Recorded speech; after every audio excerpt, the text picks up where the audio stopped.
Mahilig ka rin ba sa hakaw pero nahihirapan kang gawin? May recipe ako niyan pero ito munang mas madaling version ang ituturo ko sa inyo. Para sa recipe na to, frozen shrimp talaga ang best gamitin kasi firm pa rin siya after steaming. Season natin yan with garlic powder, onion powder, salt, and pepper. Then, lagyan ng konting cornstarch para mas kumapit yung seasoning at magkaroon ng better texture. Mix mo lang ng mabuti, then add sesame oil para mas kumapit lahat ng flavor sa shrimp. Halo lang ulit, then add chopped green onions. Now for the wrapper, kuha ka lang ng rice paper. Basain natin yung board para hindi tumikit habang lumalambot yung rice paper.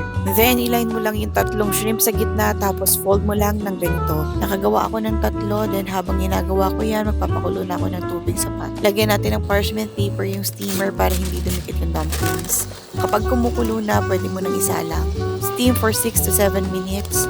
And pagluto na, remove and serve agad. For the dipping sauce, simple lang. Soy sauce, vinegar, and chili garlic oil.